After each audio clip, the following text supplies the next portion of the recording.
ಮೊದಲನೇದಾಗಿ ನಾನು ತಮ್ಮೆಲ್ಲರನ್ನು ತುಂಬು ಹೃದಯದಿಂದ ವೇದಿಕೆ ಮೇಲೆ ಆಸೀನರಾಗಿರ್ತಕ್ಕಂಥ ಎಲ್ಲ ಟ್ರಸ್ಟಿಗಳನ್ನು ತಮ್ಮೆಲ್ಲರನ್ನು ತುಂಬು ಹೃದಯದಿಂದ ಸ್ವಾಗತಿಸ್ತಾ, ಈಗ ನನ್ನೊಂದು ವಿಚಾರ ಹೀಗೆ ಬಂತು. ನಿಮಗೆ ಎಲ್ಲರೂ ಗೊತ್ತಿರ್ಬೋದು, ಭಾರತ ದೇಶದಲ್ಲಿ IAS IPS ಮಂದಿ ಹೆಚ್ಚಾಗಿ ಬಿಹಾರದಿಂದ ಬರ್ತಾರೆ. ನಾವು ಇಲ್ಲಿ ಮಕ್ಕಳನ್ನು ನಾವು ನಮ್ಮ ಅಲ್ಯೂಮಿನಿ ತರಪಿಂದ ಒಂದು IAS ಒಂದು ಟೀಚಿಂಗ್ ಕ್ಲಾಸಸ್ ಸ್ಟಾರ್ಟ್ ಮಾಡಿ ಅಂತ ನನಗೆ ಇದೊಂದು ಪ್ರಪೋಸಲ್. ನಾನು Last year we had several meetings with regard to this. We had identified a teachers group in Honavar which is based in Honavar, and they teach several students. The charge is approximately around 40,000 rupees for IAS. ಭಗವದ್ಗೀತೆಯಲ್ಲಿ ನಹಿ ಜ್ಞಾನೇನ ಸದೃಶಂ ಪವಿತ್ರಮಃ ವಿದ್ಯತೆ ತತ್ ಸ್ವಯಂ ಯೋಗ ಸಂಸಿದ್ಧ ಕಾಲೇನ ಆತ್ಮನಿಮಿತಿ. ಜ್ಞಾನಕ್ಕಿಂತ ಮಿಗಿಲಾದ ಯಾವುದೂ ಇಲ್ಲ. ಜ್ಞಾನ ಹೇಗೆ ಸಿಗುತ್ತೆ? ವಿದ್ಯೆಯಿಂದ. ಆದ್ದರಿಂದ ವಿದ್ಯಾದಾನ ಅತ್ಯಂತ ಶ್ರೇಷ್ಠವಾದ ದಾನ. I am very happy to say, ನಮ್ಮದು PUC 1975-77 ಬ್ಯಾಚ್ ಅಂತ ನಾವು ಒಂದು ಗ್ರೂಪ್ ಮಾಡ್ಕೊಂಡಿದ್ದೇವೆ. ಅದರಲ್ಲಿ ಒಂದು 70 ಮಂದಿ ಇದ್ದೇವೆ ನಮ್ಮ ಕ್ಲಾಸ್ಮೇಟ್ಸು. ಆ್ಯಂಡ್ ನನ್ನ ಕ್ಲಾಸ್ಮೇಟ್ಸೇ ನನ್ನ ಸ್ಟ್ರೆಂತ್. ಇಲ್ಲಿದ್ದವರೆಲ್ಲ ಬ್ಯಾಚ್ ಹಾಕಿದವರನ್ನು ನೋಡಿರ್ಬೋದು ನೀವು. They are all my classmates. Madam ಅವರೇ ನನಗೆ ಕಾಲ್ ಮಾಡಿಕೊಂಡು ನಿಮ್ಮ ಶಾಲೆಯಲ್ಲಿ ಏನು ಬೇಕು ಅಂತ ಹೇಳಿ ಅಂತ ಫೋನ್ ಮಾಡಿದಾಗ ನನಗೆ ಇಂತಹ ದಾನಿಗಳು ಇದ್ದಾರಲ್ಲ ಅಂತ ಹೇಳಿ ನನಗೆ ಫಸ್ಟ್ ಟೈಮ್ ಅನ್ನಿಸ್ತು. ಪೇಟೆ ಮಕ್ಕಳಿಗೆ ಮತ್ತು ಹಳ್ಳಿ ಮಕ್ಕಳಿಗೆ ಏನು ಡಿಫರೆನ್ಸ್ ಇಲ್ಲದೆ ಇದ್ದ ಹಾಗೆ ನಮ್ಮ ಮಕ್ಕಳು ಕೂಡ ಇಂಗ್ಲೀಷನ್ನು ಚೆನ್ನಾಗಿ ಕಲಿತಾ ಇದ್ದಾರೆ ಅಂತ ಹೇಳಲಿಕ್ಕೆ ನಾನು ಇಷ್ಟಪಡ್ತೇನೆ. ಆಸೆ ಇತ್ತು ನಮ್ಮ ಮಕ್ಕಳು ಕೂಡ ಕಂಪ್ಯೂಟರನ್ನು ಕಲಿಬೇಕು ಅನ್ನುವಂಥದ್ದು. ಹಾಗಾಗಿ ನಮಗೆ ಈ ಟ್ರಸ್ಟಿಂದ ಇದನ್ನು ನೀಡಿರುವಂಥದ್ದು ಭಾಳ ಉಪಯೋಗ ಆಗಿದೆ. ನಿಮ್ಮ ಟ್ರಸ್ಟಿಂದ ನಮಗೆ TV ಕೊಟ್ಟಿದ್ದೀರಿ, ಆಮೇಲೆ ವಾಟರ್ ಫಿಲ್ಟರ್ ಕೊಟ್ಟಿದ್ದೀರಿ, ಪುಸ್ತಕಗಳನ್ನು ಕೊಟ್ಟಿದ್ದೀರಿ. ಹಾಗೆ ನಮ್ಮ ಶಾಲೆಗೆ ಬೇಕಾಗುವಂಥ ಉತ್ತಮವಾದ ಸೌಲಭ್ಯವನ್ನು ನಿಮ್ಮ ಒಂದು ಟ್ರಸ್ಟ್ನಿಂದ ನೆರವೇರಿಸಿಕೊಟ್ಟಿದ್ದೀರಿ. ಹಾಗೆ ನಮ್ಮ ಅಲ್ಯೂಮಿನಿ ಟ್ರಸ್ಟ್ ಇನ್ನೂ ಬೆಳಗಲಿ, ಮತ್ತು ನಮ್ಮ ಬಡ ವಿದ್ಯಾರ್ಥಿಗಳಿಗೆ ಜ್ಞಾನದೀವಿಗೆಯಾಗಲಿ. ಇವತ್ತು ಸರ್ಕಾರಿ ಶಾಲೆ ಅನೇಕ ಮುಚ್ಚಿ ಹೋಗ್ತಾ ಇದೆ. ಇಂಥ ಸಂದರ್ಭದಲ್ಲಿ ತಮ್ಮ ಒಂದು ಟ್ರಸ್ಟಿ ಮೂಲಕ ಸರ್ಕಾರಿ ಶಾಲೆ ಬೆಳೀತಾ ಇದ್ದದಕ್ಕೆ ಹೃತ್ಪೂರ್ವಕ ಅಂತ ಕೃತಜ್ಞತೆ ಅರ್ಪಿಸ್ತಾ ಇದ್ದೇನೆ. ನಮ್ಮ ಶ್ರೀ ವಿಜಯಕುಮಾರ್ ಸರ್ ಒಂದು ಭಾಷಣದಲ್ಲಿ ಹೇಳ್ತಾ ಇದ್ರು ನಮ್ಮ ಶಾಲೆಗೆ ಬಂದಾಗ, ಅಂದರೆ ನಾವು ಪಡೆದುಕೊಂಡಿದ್ದೇವೆ, ಹಾಗಾಗಿ ನಾವು ಸಮಾಜಕ್ಕೆ ಕೊಡ್ತಾ ಇದ್ದೇವೆ ಹೇಳಿ. ಆ ಮಾತು ನನಗೆ ಯಾವಾಗಲೂ ಅಂದರೆ ನೆನಪಿರ್ತದೆ, ಅಂಥ ಮಾತು. ಹಾಗಾಗಿ ನಾನು ಕೂಡ ಈ ಬಾರಿ ಅಲ್ಯೂಮಿನಿ ಟ್ರಸ್ಟಿಗೆ ಒಂದು ದಾನಿ ಆಗ್ತೇನೆ. ಕೆಲವೊಂದು ಸಲ ನಾವು ಅನಿಸ್ಕೊಂಡದ್ದು ಆಗಿರೋದಿಲ್ಲ. ಇದು ದೈವಿ ಸಂಕಲ್ಪ ಎಂಬಂತೆ ನನಗೆ ಅತಿ ಅವಶ್ಯವಾಗಿ ಆ ಮಳೆಗಾಲದಲ್ಲಿ ನನ್ನ ಮಕ್ಕಳು ನೆಲದ ಮೇಲೆ ಕೂತ್ಕೊಳ್ತಾ ಇದ್ರು. ಡೆಸ್ಕ್ ಬೆಂಚ್ ಬಹಳ ಕೊರತೆ ಇತ್ತು. ಆವಾಗ ಅವರು 5 ಡೆಸ್ಕ್ ಮತ್ತು ಬೆಂಚನ್ನು ಅತ್ಯುತ್ತಮ ಗುಣಮಟ್ಟದ್ದು ಕೊಟ್ಟಿದ್ದಾರೆ. ನಮ್ಮ ಶಾಲೆಗೆ 12 ಬೆಂಚು ಹಾಗೂ ಒಂದು ಲ್ಯಾಪ್ಟಾಪು ಇವೆಲ್ಲವನ್ನು ಕೊಟ್ಟಿದ್ದಾರೆ. ಯಾರೂ ಒಬ್ಬರು ಬರುವುದಿಲ್ಲ ನಮ್ಮದು ಇದಕ್ಕೆ ಅಂತ ತಿಳ್ಕೊಂಡಿದ್ದೆ, ಸ್ಕೂಲಿಗೆ ಅಡ್ಮಿಷನ್ಗೆ. ಬಟ್ ಈ ವರ್ಷ 5 ಮಕ್ಕಳು ಅಡ್ಮಿಷನ್ ಆಗಿರೋದು ತಮ್ಮಿಂದ ಆಗಿದೆ ಅಂತ ಹೇಳಲಿಕ್ಕೆ ಬಯಸ್ತೇನೆ. ಮಹಡಿ ಕಟ್ಟಡವನ್ನು, ಒಂದು ಕಟ್ಟಡದ ಮೇಲ್ಗಡೆಗೆ ಇನ್ನೊಂದು ಕಟ್ಟಡವನ್ನು ನಿರ್ಮಿಸಿಕೊಟ್ಟು ಮಳೆಗಾಲದಲ್ಲಿ ಯಾವಾಗಲೂ ನಿಮ್ಮನ್ನು ನೆನಪಿದ್ದ ದಿನಗಳೇ ಇಲ್ಲ ಅಂತ ಹೇಳಿದ್ರೆ ತಪ್ಪಾಗಲಿಕ್ಕಿಲ್ಲ. ಮಳೆ ಬಂದಾಗೆಲ್ಲ ನಮ್ಮ ವಸ್ತುಗಳನ್ನು ತೆಗೆದು ಇಡಲಿಕ್ಕೆ. ಯಾಕೆ ಅಂತಂದರೆ ಸಾಮಾನ್ಯವಾಗಿ ಶೈಕ್ಷಣಿಕ ದೃಷ್ಟಿಯಿಂದ ಅನುಕೂಲ ಆಗುವಂಥ ವಸ್ತುಗಳನ್ನೇ ನೀವು ನೀಡ್ತಾ ಇದ್ರೂ ಸಹ ನಮ್ಮ ಶಾಲೆಗೆ ವಿಶೇಷ ಅಂದರೆ ಕಟ್ಟಡನೇ ನೀಡಿದ್ದೀರಿ. ಮರಕ್ಕೆ ನೀರು ಹಾಕಿದರೆ ಏನೂ ಪ್ರಯೋಜನ ಇಲ್ಲ, ಬೇರಿಗೆ ನೀರು ಹಾಕಿದರೆ ಇದೇ ಮಕ್ಕಳು ನಾಳೆ ದೊಡ್ಡವರಾಗಿ ಕಲಿತು ನಮ್ಮ ಕಾಲೇಜಿಗೆ ಬರ್ತಾರೆ. ಇವತ್ತಿನಿಂದ ಅವರ ಮನಸ್ಸಿನಲ್ಲಿ ಡಾಕ್ಟರ್ ಎ ವಿ ಬಾಳಿಗರ್ ಅವರ ಛವಿಯನ್ನು ನಾವು ಮೂಡಿಸ್ತಾ ಇದ್ದೇವೆ. ನೀವು ದಯವಿಟ್ಟು ನಿಮ್ಮ ಮಕ್ಕಳಿಗೆ ಮುಂದೆ ಡಾಕ್ಟರ್ ಎ ವಿ ಬಾಳಿಗ ಕಾಲೇಜಿಗೆ ಬರುವ ಹಾಗೆ ಮಾಡಿ. ಇದೇ ನಾವು ನಿಮ್ಮಿಂದ ನಾವು ಅಲ್ಯೂಮಿನಿ ಟ್ರಸ್ಟ್ನವರು ನಮಗೆ ಸಹಾಯ ಮಾಡ್ತೀನಿ ಅಂತ ಕೇಳ್ಕೊಂಡಾಗ ನಾವು ಅವ್ರಿಗೆ ಮುಖ್ಯವಾಗಿ ಕೇಳ್ಕೊಳ್ಳೋದು ನಮ್ಮ ಕಟಾಂಜನ ಕೊಡಿ. ಅದನ್ನು ನಮಗೆ ಕೊಟ್ಟಿದ್ದರಿಂದ ನಾವು ಪ್ರತಿದಿನವೂ ಅವರನ್ನು ನಾವು ನೆನೆಸ್ಕೊಳ್ತಾ ಇದ್ದೇವೆ ಟ್ರಸ್ಟನ್ನು. ಯಾಕಂದರೆ ಸಿಕ್ಕಾಪಟ್ಟೆ ನಾಯಿಗಳು ಬಂದು ಅಲ್ಲೆಲ್ಲ ಹೊಲಸು ಮಾಡಿ ಹೋಗ್ತಿತ್ತು. ನಮ್ಮದು LPS ಆಗಿರೋದ್ರಿಂದ ಸಣ್ಣ ಮಕ್ಕಳು ಅದನ್ನು ಸ್ವಚ್ಛ ಮಾಡಲಿಕ್ಕೂ ಕೂಡ ಬಹಳ ತೊಂದರೆ ಆಗ್ತಾಯಿತ್ತು. ನಡುಗಡ್ಡೆ ಪ್ರದೇಶ ಅಂತಂದರೆ ಕೆಲವು ಜನ ಅವಿಗಳು ಕುರುವೆ ಅಂತ ಕೂಡ ಒಂಥರ ಮೂಗು ಮುರಿತಾರೆ, ಯಾಕಪ್ಪ ಅಷ್ಟು ದೂರ ಇದೆ. ಈಗ ಎಲ್ಲ ವ್ಯವಸ್ಥೆ ಆಗಿದೆ. ಸರ್ಕಾರ ಅದರ ಸೀಮಿತ ಸಂಪನ್ಮೂಲದಲ್ಲಿ ನಮಗೇನು ಉಳಿದ ಶಾಲೆಗಳಿಗೆ ಏನು ಒದಗಿಸಬೇಕೋ ಅದನ್ನು ಒದಗಿಸ್ತದೆ. ಆದರೆ ವಿದ್ಯಾರ್ಥಿಗಳ ಸಂಖ್ಯೆ ಕಡಿಮೆ ಅನ್ನೋ ದೃಷ್ಟಿಯಿಂದ ನಮಗೇನು ಪಾಲಿಗೆ ಬರ್ತದೆ ಅದು ಪಂಚಾಮೃತವಾಗಿ ನಾವು ಸ್ವೀಕಾರ ಮಾಡಬೇಕಾಗ್ತದೆ. ಅಂಥದ್ರಲ್ಲಿ ನಿಮ್ಮ ಟ್ರಸ್ಟು ನಮ್ಮ ಒಂದು ಗ್ರಾಮದ ನಮ್ಮ ಶಾಲೆಯ ಬೆನ್ನಿಗೆ ಹಿಂತು ನಮ್ಮನ್ನು ಬೆನ್ನು ತಟ್ತಾ ಇದೆಯಲ್ಲ, ಅದಕ್ಕಿಂತ ದೊಡ್ಡ ಸಂಭ್ರಮದ ಸುದ್ದಿ ಅದು ಮತ್ತೊಂದಿಲ್ಲ. ಆಮೇಲೆ ಅವ್ರು ಕೇಳಿದ್ರು, ಕಂಪ್ಯೂಟರ್ ಕೊಟ್ಟರೆ ನಿಮ್ಗೆ ಯಾರು ಅದನ್ನು ಟೀಚ್ ಮಾಡ್ತೀರಾ ಅಂತ ಕೇಳಿದ್ರು. ಆವಾಗ ನಾನು ಸ್ವಲ್ಪ ಕಂಪ್ಯೂಟರ್ ಜ್ಞಾನ ಇತ್ತು, ಹಾಗಾಗಿ ಅಡ್ಡಿಲ್ಲ ಕೊಡಿ ಅಂತಂದರೆ ಜೊತೆಗೆ ಪ್ರಿಂಟರ್ ಕೂಡ ಕೊಟ್ಟರು. ಅದನ್ನು ನಾವೀಗ ಬಳಕೆ ಮಾಡ್ಕೊಳ್ತಾ ಇದ್ದೇವೆ. ಅದರಿಂದ ಭಾಳ ಅನುಕೂಲ ಆಗಿದೆ. ನಮ್ಮ ಶಾಲೆಗೆ ಅತಿ ಅವಶ್ಯ ಇರುವಂಥ TV, ಸ್ಕ್ಯಾನರ್ ಮತ್ತು ಪ್ರಿಂಟರ್ ಮತ್ತು ಗೋದ್ರೇಜ್ ಕಪಾಟ್ ಹಾಗೂ ಕೆಲವೊಂದು ಕ್ರೀಡಾ ಸಾಮಗ್ರಿಗಳನ್ನು ನೀಡಿದ್ದಾರೆ. ಇದನ್ನು ನಾವು ಬಹಳ ಅರ್ಥಪೂರ್ಣವಾಗಿ ಮಕ್ಕಳಿಗೆ ಉಪಯೋಗವಾಗೋ ರೀತಿಯಲ್ಲಿ ಬಳಸ್ಕೊಳ್ತಾ ಇದ್ದೇವೆ. ನೀವು ಒಂದೇ ಬ್ಯಾಚಿನವರೆಲ್ಲ ಸೇರಿಕೊಂಡು ಸಮಾನ ಮನಸ್ಕರೆಲ್ಲ ಸೇರಿ ಈ ಸಮಾಜಕ್ಕೆ ಏನು ಕೊಡಬೇಕು ಅಂತ ಅರ್ಥೈಸ್ಕೊಂಡು ಮೊದಲು ನೀವು ಕಲಿತ ಕಾಲೇಜಿಗೆ ಸಹಕಾರ ಮಾಡಿ ತದನಂತರ ಸುತ್ತಮುತ್ತಲಿನ ಶಾಲೆಗಳನ್ನು ಆಯ್ದುಕೊಂಡು ಆ ಶಾಲೆಯನ್ನು ಎತ್ತರಿಸಲಿಕ್ಕೆ ಪ್ರಯತ್ನ ಮಾಡ್ತಿದ್ದೀರಲ್ಲ, ಇದು ಹ್ಯಾಟ್ಸ್ ಆಫ್, ಖಂಡಿತವಾಗಿಯೂ ಮೆಚ್ಚುವಂಥ ಕೆಲಸ. ನಮ್ಮ ಸ್ಪೋಕನ್ ಇಂಗ್ಲೀಷ್ ಟೀಚರ್ ಅವರು ಕಂಪ್ಯೂಟರ್ ಕೂಡ ಕಲಿಸ್ತಾರೆ ಮಕ್ಕಳಿಗೆ. ಯಾಕೆಂದರೆ ನಮ್ಮ ಸ್ಮಾರ್ಟ್ ಟಿ ವಿ ಇದೆ, ಮಕ್ಕಳಿಗೆ ಸ್ಮಾರ್ಟ್ ಟಿ ವಿ ಜೊತೆಗೆ ಬ್ಯಾಚ್ ಮಾಡಿ ಒಂದು ಕ್ಲಾಸಿಗೆ ಕಂಪ್ಯೂಟ್ರು ಮತ್ತು ಸ್ಪೋಕನ್ ಇಂಗ್ಲೀಷ್ ಎರಡನ್ನೂ ಅವರು ಅಡ್ಜಸ್ಟ್ ಮಾಡ್ಕೊಂಡು ಕಲಿಸ್ತಾರೆ. ಫುಲ್ ಡೇ ಯಾವುದೇ ಸ್ಕೂಲಿಗೆ ಸ್ಪೋಕನ್ ಇಂಗ್ಲೀಷ್ ಕೊಡಲಿಕ್ಕೆ BOR ಪರ್ಮಿಷನ್ ಕೊಡೋದಿಲ್ಲ. ಯಾಕಂದರೆ ಬಾಕಿಯೆಲ್ಲ ಪೀರಿಯಡ್ ನೀಡಬೇಕು. ಹಾಗೆ ಇವತ್ತೇ ನೀವೆಲ್ಲ ಬರಲಿಕ್ಕೆ ನಾವು BOR ಪರ್ಮಿಷನ್ ತಗೊಂಡಿದ್ದೇವೆ. ಅದನ್ನು ಗ್ರೂಪ್ನಲ್ಲೂ ನಾನು ಸ್ಪೇರ್ ಮಾಡಿದ್ದೇನೆ. ತಮ್ಮ ಒಂದು ಸಂಸ್ಥೆಯಿಂದ ಅಥವಾ ಸಂಘಟನೆಯಿಂದ ಆಗ್ತಾ ಇರುವಂಥ ಈ ಒಂದು ಕೆಲಸದ ಪರಿಣಾಮ ಅಥವಾ ಪ್ರಭಾವ ಯಾವ ರೀತಿ ಆಗಿದೆ ಅಂತಂದರೆ, ಕಳೆದ 2 ಪೋಷಕರ ಸಭೆಯಲ್ಲಿ ಇಂಗ್ಲೀಷ್ ಮಾಧ್ಯಮದ ಪೇರೆಂಟ್ಸ್ ಏನು ಮಾಡಿದ್ದಾರೆ ಅಂತಂದರೆ, ಇಂಗ್ಲೀಷ್ ಮಾಧ್ಯಮದ ಮಕ್ಕಳಿಗೂ ಕೂಡ ಸ್ಪೋಕನ್ ಇಂಗ್ಲೀಷನ್ನು ಮಾಡೋದಕ್ಕೆ ಹೇಳುವಂಥ ವಿಚಾರವನ್ನು ಹೇಳಿದ್ದಾರೆ. Now what exactly we are now planning for the next year is we are trying to select 10 new schools. We have already done 40 now. We are now trying to select 10 more schools so that we are going to complete 50 schools. ಮೊದಲಿಗೆ ಒಂದೇ smart T V ಇತ್ತು. ಅದು ಮಕ್ಕಳಿಗೆ ಸ್ವಲ್ಪ ಈ ಪಾಠ ಎಲ್ಲ ತೋರಿಸ್ಕೊಂಡು ಕಲಿಸ್ಲಿಕ್ಕೆ ಸ್ವಲ್ಪ ಕಷ್ಟ ಆಗ್ತಾಯಿತ್ತು. ಹಾಗಾಗಿ ನಿಮ್ಮ ಹತ್ರ ಕೇಳ್ಕೊಂಡಾಗ ನೀವು ನಮಗೆ ಸ್ವಲ್ಪ ದಿನದಲ್ಲೇ ಅದನ್ನು ಒದಗಿಸಿಕೊಟ್ಟಿದ್ರಿ. ನಿಮಗೆ ಧನ್ಯವಾದಗಳು. ರಕ್ಷಿತಾ ಗೌಡ ನಮ್ಮ ವಿದ್ಯಾರ್ಥಿಗಳ ಪ್ರೀತಿಯ ಶಿಕ್ಷಕಿಯಾಗಿದ್ದಾಳೆ. ಅಷ್ಟೇ ಅಲ್ಲ, ಅವಳು ನಮ್ಮ ಶಾಲೆಯ ಹಳೆಯ ವಿದ್ಯಾರ್ಥಿನಿಯೂ ಹೌದು.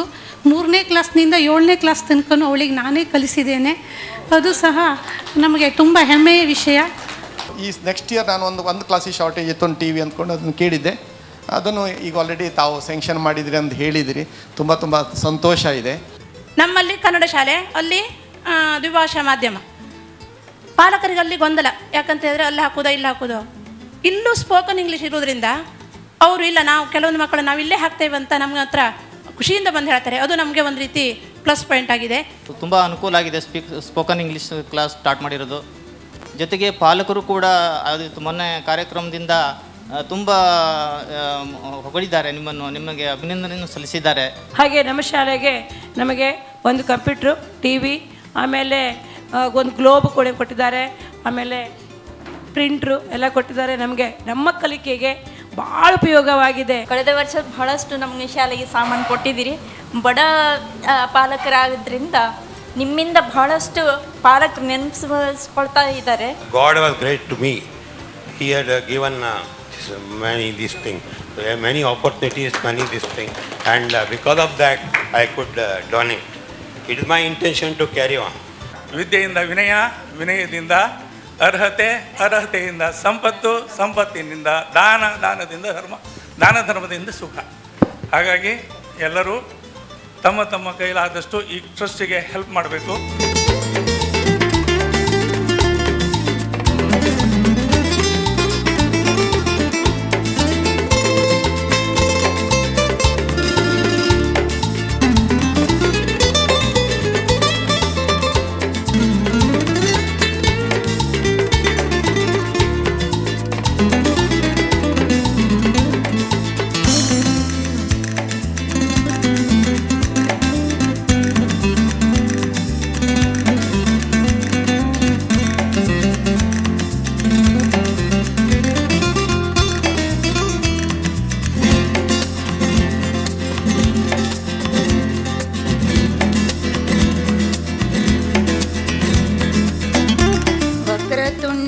ಗಣರಾಜ ಗಜಾನನ ಶಂಕರತನಯ ಭಯಹರಣ. ಈ ಟ್ರಸ್ಟು ಅತ್ಯಂತ ಅಚ್ಚುಕಟ್ಟಾಗಿ ಕೆಲಸವನ್ನು ನಿರ್ವಹಿಸ್ತಾ ಇದೆ. ಅನೇಕ ಜನ ನಮ್ಮ ಟ್ರಸ್ಟ್ನಲ್ಲಿ ಇದ್ದಾರೆ. ಪ್ರತಿ ವರ್ಷ ಒಂದು 500 ರೂಪಾಯಿ ಕೊಡ್ತಾರೆ. ಹೆಚ್ಚಿನ ಜನ ಒಂದಿಷ್ಟು ಲಕ್ಷಗಟ್ಟಲೆ ದುಡ್ಡನ್ನು ಇಲ್ಲಿ ಕೊಡ್ತಾರೆ. ಬಹಳಷ್ಟು ಹಣವನ್ನು ನಾವು ವ್ಯಯಿಸಿದ್ದೇವೆ. ಇಡೀ ವರ್ಲ್ಡಲ್ಲಿ intellectual brain is in Kumta. ನಾವು ಮುನ್ನುಗ್ಗಿ ಹೋಗಬೇಕು ಅಷ್ಟೇ. ವಿಜಯ್ ಕುಮಾರ್ ಸರ್ ಹೋಗಲಿಲ್ವಾ? ನೀವು ಹೋಗಬೇಕು. ಅದಕ್ಕಾಗಿ ಈ ಕಾರ್ಯಕ್ರಮ. ನಾಳೆಗೆ ವಿಜಯ್ ಕುಮಾರ್ ಸರ್ ಹಾಗೆ ನೀವು ಇಲ್ಲಿ ಬಂದು ಕೂತ್ಕೊಳ್ಬೇಕು. ಸುಮ್ಮನೆ ನಾವು ನಿಮಗೊಂದು ಆ ಮಕ್ಕಳ ಮನಸ್ಸು ಹೇಗೆ ಅರಳುತ್ತದೆ ಅಂತ ಹೇಳೋಕ್ಕಾಗೋದಿಲ್ಲ. ಒಂದು ಮೊಮೆಂಟಲ್ಲಿ ನೀವು ಬದಲಾವಣೆಯಾಗಿ ಹೋಗ್ತೀರಿ.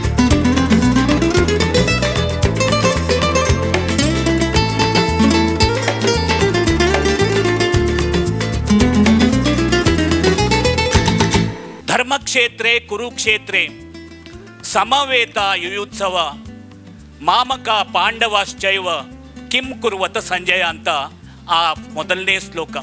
ಯಾವ ಕ್ಷೇತ್ರದಲ್ಲಿ ನೀವಿದ್ದೀರೋ ಅಲ್ಲಿ ಧರ್ಮದಿಂದ ನಡೆಯಿರಿ. ಇದು ನಮ್ಮ ಭಗವದ್ಗೀತೆಯ ಸಾರಾಂಶ. ಆದರೆ ಎಷ್ಟೋ ಜನರಿಗೆ ಧರ್ಮಗ್ರಂಥ ಗೊತ್ತೇ ಇಲ್ಲ. ಅದನ್ನು ನಮ್ಮ ವಿದ್ಯಾರ್ಥಿಗಳು ಹೆಚ್ಚಿನ ಸಂಖ್ಯೆಯಲ್ಲಿದ್ದೀರಿ. ಅದಕ್ಕಾಗಿ ನಿಮಗೆ ಹೇಳಲು ಬಯಸ್ತೇನೆ, ಈ ಧರ್ಮಗ್ರಂಥವಾದಂಥ ಭಗವದ್ಗೀತೆಯ ಬಗ್ಗೆ ಸ್ವಲ್ಪ ಆಸಕ್ತಿ ವಹಿಸಿ 1 ಅಥವಾ 2 ಶ್ಲೋಕಗಳನ್ನು ಪ್ರತಿದಿನ ಓದಲಿಕ್ಕೆ ಪ್ರಯತ್ನ ಮಾಡಿ. ನಿಮ್ಮ ಜೀವನ ಸುಸ್ಥಿರವಾಗ್ತದೆ.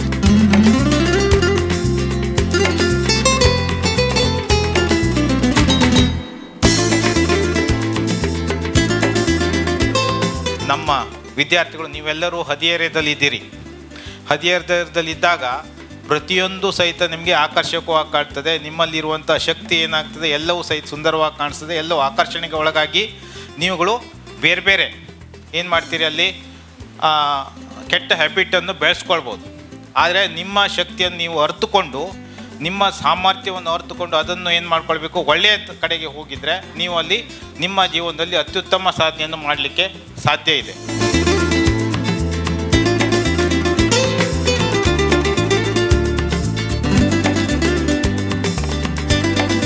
The trust has felicitated 469 students so far under Vidyanidhi account with rupees 26 lakhs and above. Over 13 lakhs rupees were spent in scholarship to 132 members, students having outstanding records irrespective of caste and religion. The trust spent around 2.27 crores for various development work at Dr. A.V. Baliga College of Arts and Science. So different projects were carried out under the head of CSR projects, direct contributions by the donors, and this was one of the record expenditures any institution in India ever had.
ಸಿಕ್ಕಂಥ ಈ golden opportunity ಇದೆಯಲ್ಲ, ಇದನ್ನು ಚೆನ್ನಾಗಿ ಬಳಸಿಕೊಳ್ಳಿ, ನಿಮ್ಮ ಭವಿಷ್ಯವನ್ನು ರೂಪಿಸಿಕೊಳ್ಳಿ.